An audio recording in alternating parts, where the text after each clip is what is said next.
നമസ്കാരം. അദ്വൈത ഗ്രാമത്തിൻ്റെ പുതിയൊരു അധ്യായത്തിലേക്ക് ഏവർക്കും സ്വാഗതം. നമ്മൾ ക്ഷേത്രങ്ങളിലൊക്കെ ദർശനത്തിനെത്തുമ്പോൾ അവിടെ ഒരു ബോർഡ് എഴുതി വച്ചിരിക്കുന്നത് ശബ്ദം നാമജപത്തിന് മാത്രം. എന്തായിരിക്കാം ഇതിൻ്റെ കാരണം എന്ന് നമുക്കൊന്ന് നോക്കാം.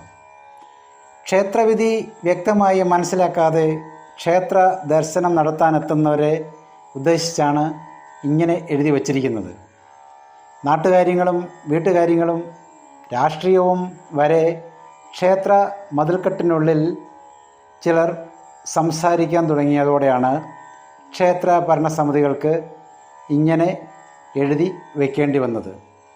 ഇവരുടെ ഈ സംസാരം ക്ഷേത്രത്തിൽ തൊഴുത് പ്രാർത്ഥിച്ച് നിൽക്കുന്ന ഭക്തർക്ക് ബുദ്ധിമുട്ട് ഉണ്ടാക്കുന്നു എന്നുള്ളതും മറ്റൊരു സത്യമാണ്.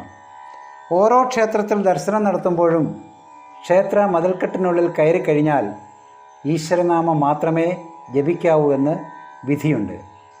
മനസ്സിൽ പോലും ഈശ്വരനാമമേ പാടുള്ളൂവെന്നാണ് ആചാര്യന്മാർ നിർദ്ദേശിച്ചിട്ടുള്ളത്.